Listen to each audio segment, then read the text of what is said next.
Hey y'all, and welcome to Politibrawl. My name is Brian, and Eric Schmitt just runs circles around this know-nothing Politico podcaster who still doesn't understand what's in the big beautiful bill. Let's dive in.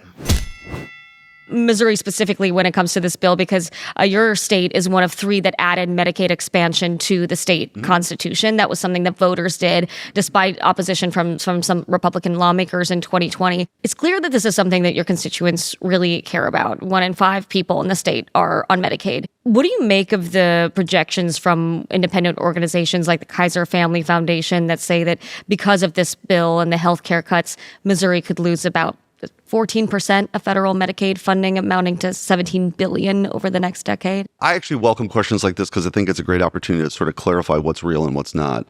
Because I think that the Democrats in particular, there's a lot of fear-mongering about people losing coverage. Look, the truth is, if you ask anybody and give an honest answer, the only people that are going to lose coverage here is if you're an illegal immigrant or you're an able-bodied working adult with no kids who refuses to work or volunteer for 80 hours a month. That's it. And by the way, one of the things I'm most proud of about this bill was a provision that I advocated for is we actually refocus and add additional supports for the people who need Medicaid the most. Pregnant moms, poor kids, and individuals with disabilities. So there's a provision here that provides more opportunities for in-home care, for more independence for people with disabilities and need specialized care. That didn't exist before. That's in this bill now. So I think it's a sort of a recalibration. The money that was being spent on illegal immigrants and able-bodied adults who refuse to work is now being used to shore up a system for those who need it most. So I think they were really important reforms, and I think people are supportive of that. If you look at any polling on those issues in particular, people are supportive of that. What about rural hospitals? I mean, Kaiser Family Foundation says federal Medicaid spending in rural areas is estimated to decline by $155 billion. Yeah, I think that much has been made of this and by a lot of the hospitals that actually don't serve rural communities. I'm very sensitive to the idea of making sure rural hospitals can continue and actually do better, and hopefully through telehealth and some technology advances, there's ways to do that. But I think the $50 billion rural hospital fund that was included in there was sort of a nod to that, to make sure that they have the support. That's a third of the $155 billion estimate here. Yeah, it's a pretty small percentage, though. If you actually dig down into the statements of what rural hospitals, what their mix is, they don't get as much as sort of the big city hospitals as far as what their Medicaid dollars that come in. So at the end of the day, the only reductions for benefits are going to be for people who are here illegally or able-bodied adults who refuse to work. I think there's concern for like folks that are going to fall through the cracks because of the shortened timeline for enrolling, because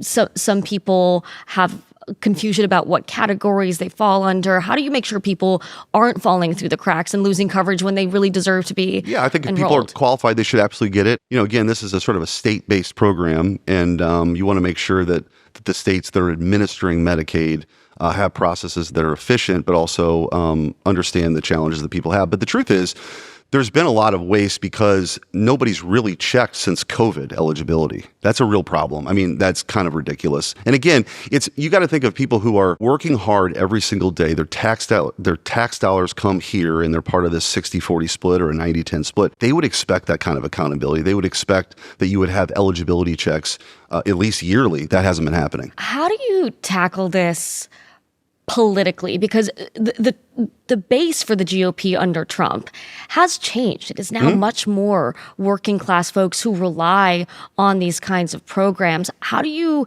combat what is going to be an aggressive push from Democrats saying that Republicans don't care about the most vulnerable? Yeah, I think, first of all, Democrats have zero credibility with the working class at this point. They've been a party that's captured by an intellectual sort of elite class that's way more focused on censoring your speech than they are about advocating for working people. I just think you want to understand why Missouri's bright red. It's because the Democrat Party is completely out of touch with the needs of working people. So I think that making sure we have an economic agenda that's reflective of that's very important to me. I think not only do you ensure that you didn't have the biggest tax increase in the history of our country of $4 trillion, what does that really mean? Well, that's thousands of dollars in the pockets of average Missourians every single year, but also the no tax on tips, no tax on overtime. That matters to real people. So sometimes, we can get caught up in sort of the pass-through entities, and those are small businesses that deserve tax relief because they put it back into their inventory and their people. But sometimes that gets lost. And so I think the ability to say, you know what, you're working your tail off, you're a waitress, you're a truck driver working overtime, you're going to keep more of your own money. Democrats oppose all of that. These podcast styles, let them talk sort of shows do better. That's exactly what this is. This isn't a normal sit-down interview. This is a podcast style. Let's have a conversation. And that's something we desperately need in the media space. And Eric Schmitt is fantastic with it. I'm not even that mad at Politico. I am a little disappointed that, once again, they don't know what's in the big, beautiful bill. They don't understand that the Medicaid cuts that we're talking about isn't a cut. It's work requirements done by individual states. Seriously, 80 hours of work in a month. Reminder, that's 20 a week. We normally work 40, and we actually work more than that for the most part. That's not something that's hard to ask, and it's not even having to be a job. It might just be volunteer work. So this is something that enables people to go out and actually help their community when they can, if they are able-bodied. That's the whole point and purpose. And the mainstream media still can't get it through their thick skulls. This is what we're actually talking about. You need to stop getting so bent out of shape over this. Hey, y'all. We all saw what Big Pharma did in 2020. Whether you are proactive about your health or you just want to feel your best, you need to check out the wellness company's 3-in-1 Ultimate Spike Detox. Crafted with 100% natural ingredients, it is specifically designed to help your body clear harmful spike proteins, reduce inflammation, and produce better heart health. Don't wait until symptoms strike. Experience the only formula used and approved by Dr. McCullough, a freedom-fighting doctor who risked it all. Support your immune system and overall health by going to twc.health/brawl and use promo code BRAWL for 10% off plus free shipping. And then there was another problem that they brought up and that they still seem to stumble over. We increased the rural hospital funding from $10 billion to $50 billion. That's a lot of money, ladies and gentlemen. And I've got a little bit of dirt on the hospital industry. I used to deliver medical supplies right around the time of the lockdowns. It was one of the best jobs I've ever had because, again, I could pop on a podcast and I would drive 2 hours north to Chattanooga, 2 hours out to Athens. Well, actually, that's closer to an hour and a half. Or 2 hours down to Columbus.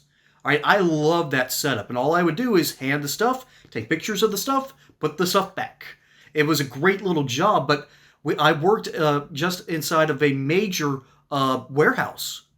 And during the lockdowns, the place was overflowing with stuff. We did not know what to do with everything.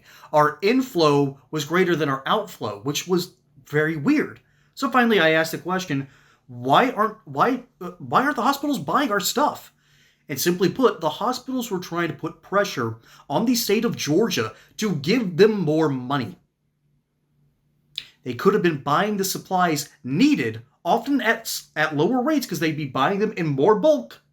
But no, they decided to be even greedier in the face of a major problem in 2020. So I'm going to be honest, most hospitals come with a few caveats. But the rural ones are a completely different animal. When I would deliver to a rural hospital, you knew that they had a smaller size, smaller capacity. And that's done on purpose. There isn't as much space. I had to often deliver to places in the North Georgia mountains. Okay, it's tough to get a hospital anywhere. But they had some good land for a couple of them, and they were just big enough to handle the issues that often come with rural hospitalization. That is, if you have a heart attack, you might need a helicopter. And so they had the ability to deal with that, but they're often worried sick that their hospitals will close down. And so to sort of offset any other costs, we increase the amount that's in the rural hospital fund. Y'all, this is basic information that Politico should be talking about anyways, but the fact that a Republican senator has to tell them what's in the bill tells me that they're still way behind the 8 ball. And it's mainly because their target audience, for the most part, still doesn't understand that Republicans, more often than not, have better solutions than the Democrats. It should be that easy. But the people who watch this, Granted, the people who would probably watch this podcast style would be a whole lot younger and therefore a little bit more curious. That's the one good thing about our education system, by the way. It has made us all far more curious. We love looking things up on Google and saying whether someone was right or wrong. But that also means that Politico still has a whole bunch of people that do not understand what's actually going on. And Eric Schmitt is the perfect dude to come onto this podcast forum because he shuts down conversation that doesn't need to happen. He actually did that twice. And he did it so fast that if you blink, you will miss it. And this was a masterclass. And Eric Schmitt, I think, does this probably better than anyone. I'd say Mark Wayne Mullen does a pretty good job of this. He's better at defense of the president, but Eric Schmitt is better at defending the institution of Congress. Every single senator has their own niche. Tom Cotton, that's the policy wonk, particularly on foreign policy. Ted Cruz, he is the constitutional scholar. And where he misses something, Josh Hawley is there to back him up. And then Senator Kennedy, one of the best legal minds ever to come out of the great state of Louisiana. If you deserve to be made fun of, he's going to be the dude that puts the perfect insult on you. But Eric Schmitt is the perfect man to go on these longer form podcasts and just answer question after question with brevity, sincerity, and the truth. Funny thing about facts, they tend to have a conservative bias. But I'm actually very grateful to Politico. They're starting to learn that you need to allow Republicans to talk and not talk over them. Compare that to The Late Show, which has been losing viewership and is going to be canceled within the span of 1 year. Imagine what kind of lessons can be learned from that. Folks, my name is Brian. Hope you enjoyed that segment here on Politibrawl. Don't forget to like and subscribe. Catch you on the next one. And until then, y'all have a good one.